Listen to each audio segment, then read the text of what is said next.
So the team's been around for like a super long time. I think it's been around since about '79, and it's kind of gone up and down as far as commitment level goes and coaching goes.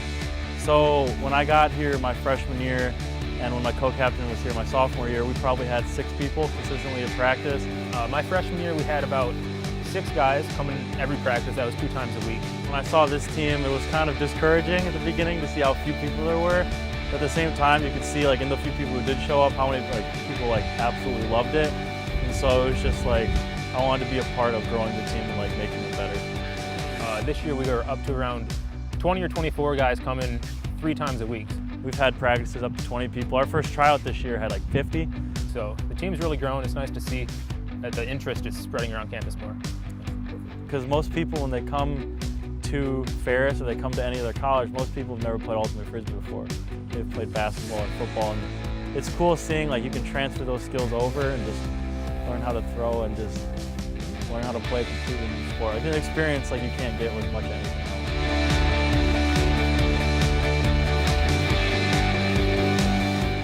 Well, in my opinion, it's the best sport because it takes all the aspects of these different sports and like combines them into one.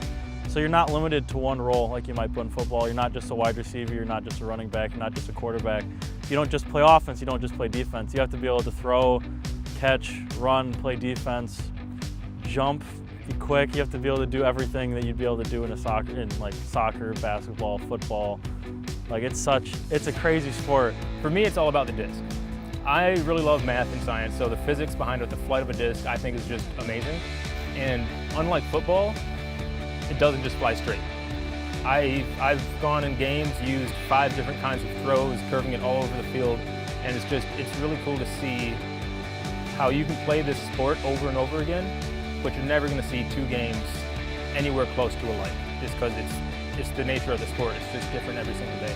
Like as far as club sports go, it's one that you can have absolutely no experience in and come in, and by the end of your 4-year span, like if you put the work in, you could be one of the better players in the nation.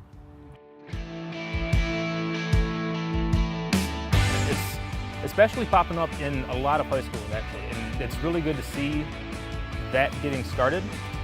Currently there are 2 different professional leagues. The biggest issue is that people don't take it seriously. You know, a lot of teams like cross country and track, they'll do it on the weekends for team bonding. But in order to have it be taken seriously as a sport, it needs to actually have committed players. I believe it was last year, Ultimate was actually recognized as a sport by the International Olympic Committee. You'll go to these tournaments and there's hundreds and hundreds of people, like all ages. More and more high school kids are playing, more and more college kids are playing. It's growing fast. It's pretty cool.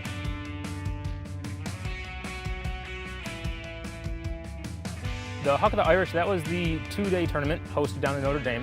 And it was crazy to see how many different college teams there were there. We went and competed against some really solid teams like Notre Dame and Xavier. Take about, I think this year was up to 24 guys down to South Bend, Indiana. That's where Aaron Weaver's from.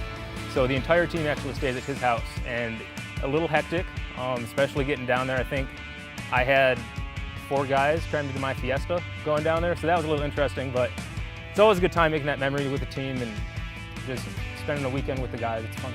Huckfest is a big tournament. People go, there's a keg, people drink, people put on costumes, and some people have more fun than others, and some people also take it more seriously and win. So you're really you'll see everyone there.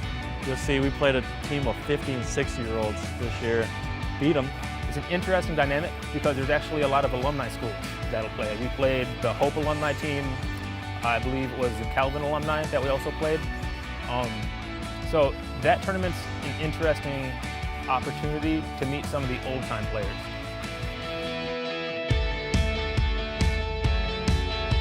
Someone should join this team because it is by far one of the best experiences that I have had here at school.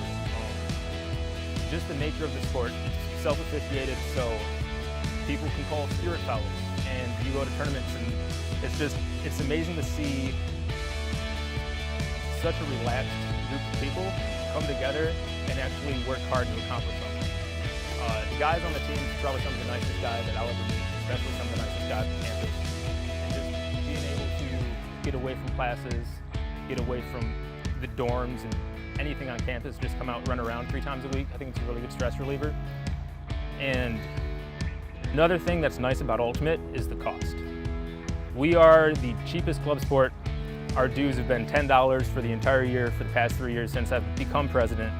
And that's just, you need to buy a $10 Frisbee and you can go and run around for hours on end. So I think that's a couple good reasons why any college student should get involved with Ultimate. Definitely a big goal for this team is for when we say Ultimate Frisbee around campus, first of all, people be like, oh yeah, I've heard that we have a team. And then the second would be like, I want the response to be like, oh, that's the one where they throw Frisbees and catch them in end zones, not be like, Ultimate Frisbee, they're throwing those chain baskets, right? And like having people know that we have a team here and knowing what the team is, not just think that all disc-related sports are exactly the same.